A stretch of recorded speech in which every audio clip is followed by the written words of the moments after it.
Assalamualaikum warahmatullahi wabarakatuh.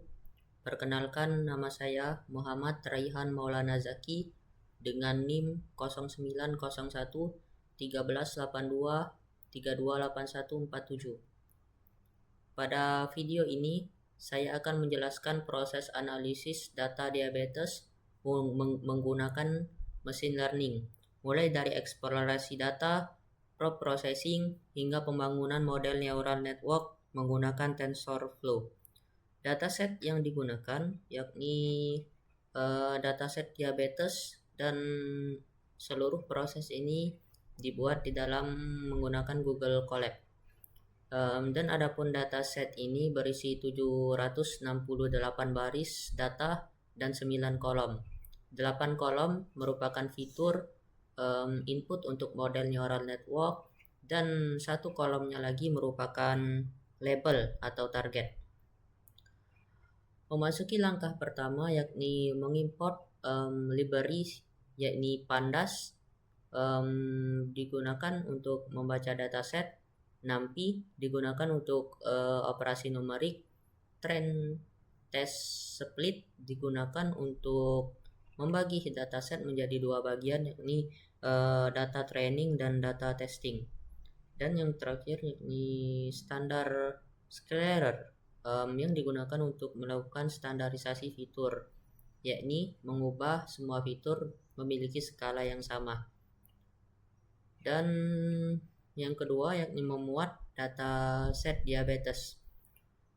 Pada dataset ini dibaca menggunakan Pandas. Setelah itu ditampilkan beberapa baris. Pertama yakni 10 baris, jumlah baris dan kolom serta tipe data pada masing-masing fitur. Dan adapun kolom dari setiap baris ini, kolom dari data ini yakni pregnancies, jumlah kehamilan, glukos, tingkat gula darah, blood pressure, tekanan darah, skin tightness, ketebalan kulit, insulin, level insulin, BMI, body mass index, diabetes pedigree function, faktor riwayat diabetes dalam keluarga, yakni umur, dan yang terakhir yang sebagai label atau target, yang mana nilai 1 berarti pasien diabetes dan nilai 0 berarti pasien tidak diabetes. Dan langkah selanjutnya yakni identifikasi nilai tidak wajar atau missing value. Beberapa fitur seperti glukos, blood pressure, dan skin thickness, insulin, dan BMI tidak mungkin memiliki nilai 0 secara medis. Karena itu nilai 0 dianggap sebagai missing value terselubung dan harus diperbaiki agar model tidak salah belajar. Dan langkah selanjutnya ini menangani missing value dengan imputasi median. Pada langkah ini nilai 0 diubah menjadi none, kemudian diisi menggunakan median dari masing-masing kolom. Dan median ini dipilih karena lebih tahan terhadap outlier. Tahap ini juga memastikan dataset bersih dan siap dipakai untuk pelatihan model. Langkah selanjutnya yakni pemisahan fitur dan label. Label Y 8 fitur, label X 8 fitur, dan Y outcome label, yang mana ini sebagai label atau target. Nilai 0 artinya pasien tidak diabetes dan 1 artinya pasien diabetes. Dan langkah selanjutnya yakni standarisasi data dengan standar scaler. Pada tahap ini semua fitur dinormalisasi agar memiliki skala seragam. Rata-rata 0, standar deviasi 1. Standarisasi ini sangat penting untuk neural network itu sendiri agar proses training lebih cepat dan stabil. Dan langkah selanjutnya yakni pembagian data menjadi training dan testing. Data dibagi menjadi 80% untuk pelatihan dan 20% untuk pengujian. Pembagian ini dilakukan secara deviate agar proporsi data kelas 0 dan 1 tetap seimbang. Dan selanjutnya yakni membangun model neural network. Jadi model neural network dibangun itu sendiri dengan dense layer 16 neuron plus relu, dropout 20%, dense layer 8 neuron plus relu, dan output layer 1 neuron plus sigmoid. Dan langkah selanjutnya yakni training model. Model ini dilatih selama 50 epochs dengan batch size 16. Jadi selama proses training, nilai akurasi dan loss baik training maupun validation direkam untuk dianalisis. Oke, memasuki langkah selanjutnya yakni evaluasi model. Pada evaluasi model ini dengan data testing, model menghasilkan akurasi yakni dapat dilihat yakni mendapatkan akurasi dari data testing yakni 72,08%.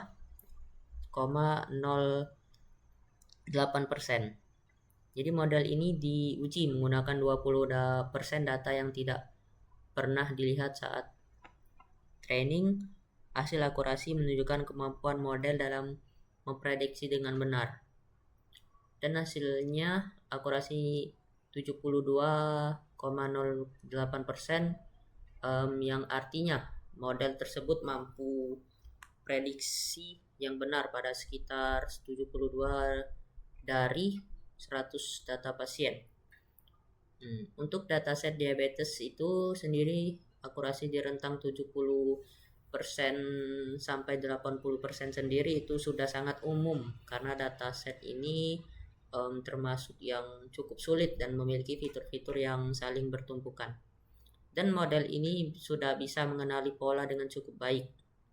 Dan langkah selanjutnya ini visualisasi grafik akurasi dan loss. Jadi dua grafik ditampilkan, grafik akurasi dan grafik loss. Dan pada grafik akurasi pada awal training epoch 1 sampai 5 itu akurasi training dan validation meningkat sangat cepat. Dan hal ini menunjukkan model dapat dengan cepat mempelajari pola dasar. Setelah sekitar epoch ke-10, grafik itu mulai stabil. Dan akurasi validation berada di kisaran 0,80 sampai 0,83. Ini sedikit lebih tinggi daripada akurasi training. Dan kesimpulan dari grafik akurasi ini, model stabil, tidak overfitting, serta proses training berjalan normal dan sehat. Dan pada grafik loss itu sendiri, pada loss training ini turun dari sekitar 0,89 ke sekitar 0,44. Dan adapun loss validation turun dari 0,75 ke sekitar 0,41-an. Jadi loss validation-nya itu lebih rendah daripada loss training.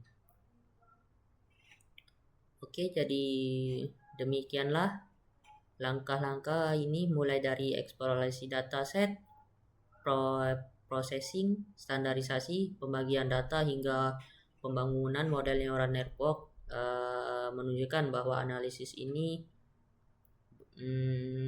dapat digunakan untuk memprediksi potensi diabetes berdasarkan data medis. Oke, sekian penjelasan dari saya. Saya akhiri, wassalamualaikum warahmatullahi wabarakatuh.